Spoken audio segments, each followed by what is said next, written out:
Okay, so this is clip 4. I'm going to do this on the 1950s, Iran, oil industries, and basically it's pertaining to the famous, well, not that famous, but it is famous in the history books, about a guy named Mossadegh. Now make sure I pronounce that correctly. It was Mohammad Mossadegh, who is the, I guess you call him like the Prime Minister of Iran, and his story. And it also, of course, because it's pertaining to international business, perfectly relevant. It's actually a risk, actually, called nationalization of industries by governments. So this is interesting. And then in clip 5, I'm going to talk about the Italians, and then I'm going to stop talking because my voice is going to fall out. But basically what happened was the story seems to be, if I can sort of summarize from my memory here, is that Iran was like the richest oil discovery country in the world. Had the biggest oil refineries, and it was the player, so to speak, sitting on all this oil. And apparently, I guess it goes back quite a ways into British history, where these the government of Britain was sort of in bed with, meaning that it owned a controlling interest of. I think he cited, what did he cite in here?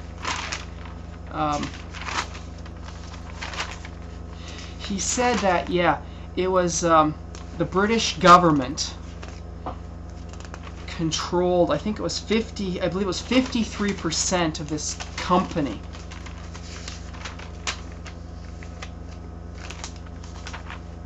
Yeah. No, that's not right. I think it was 53% of this company. I'm pretty sure that's what he said.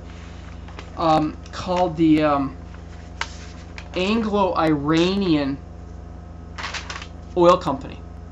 And so basically these oil companies, which is Anglo-American Oil Company, which again, as I said, was mainly owned by the British government, they had all these, what they called them, oil concessions, which basically what that means is these the government of Iran would pretty much give a concession to this big company to come in and develop and explore the territory, and they'd usually give them exclusive rights to a big chunk of Iranian territory and say you can go and explore it and develop it and suck the oil out of the ground.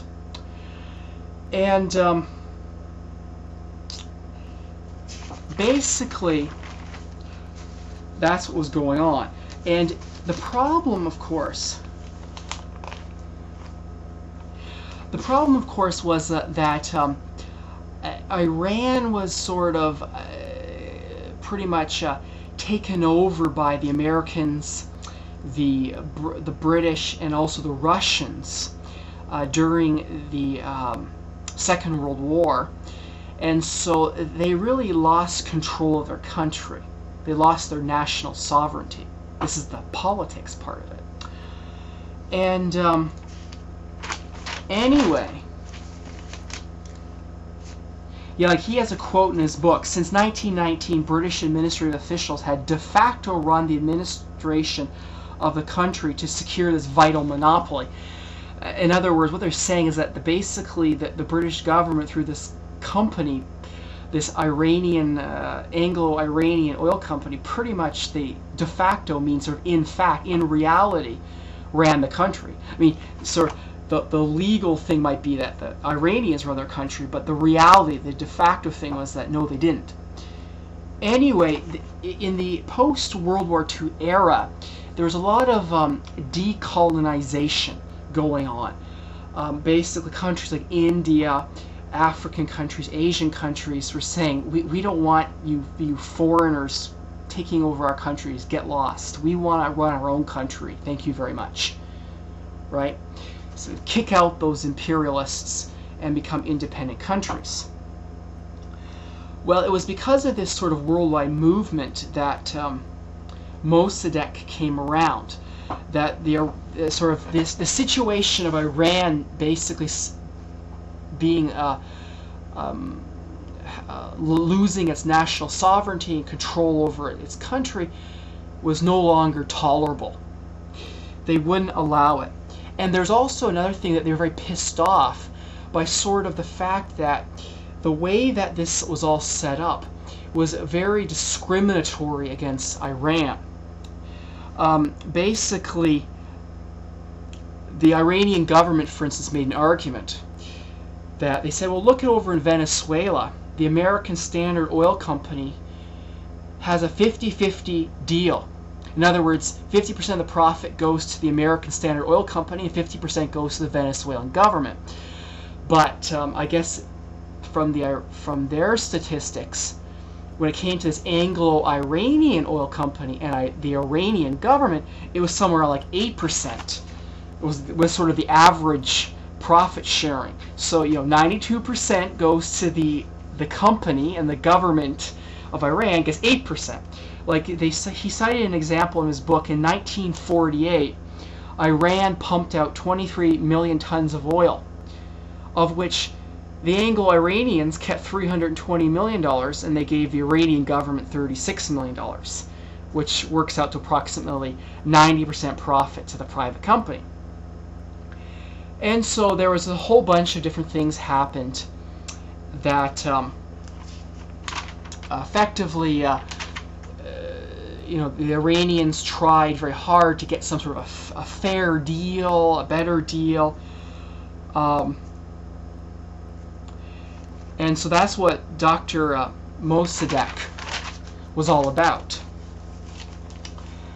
And the key thing here is that he was put in charge of this commission, and I guess it was in the 1951, March 15th, the Iranian parliament accepted his recommendation because he was running this sort of oil commission to try to figure out some sort of solution to give Iran a better deal, because they were getting clearly ripped off.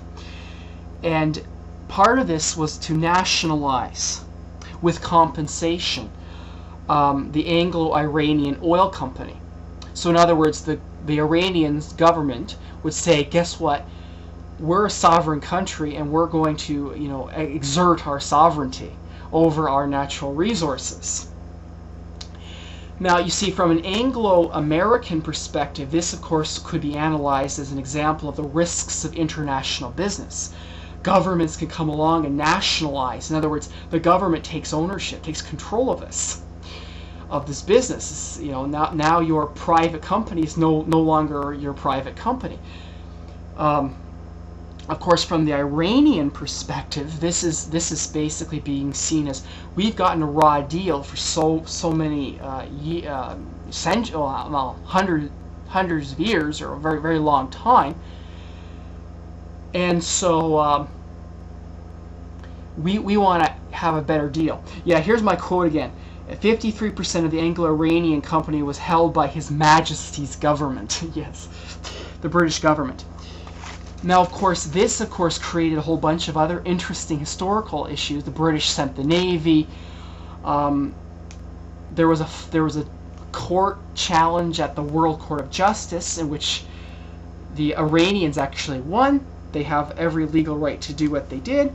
This is when Britain put in place an embargo against Iran, right? That's like your textbook talks about embargoes in chapter 5. See, they used it, basically they threatened all the other countries in the world, say, don't you dare buy oil from Iran. So then Iran can't sell oil, can't make any money. Then they start having all these problems in Iran because their national income falls, their GDP falls, and so on.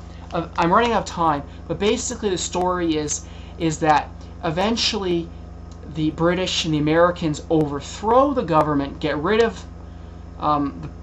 Mossadegh, and bring in the Shah of Iran, and then they can get the British companies all back in again. I'm stopping now.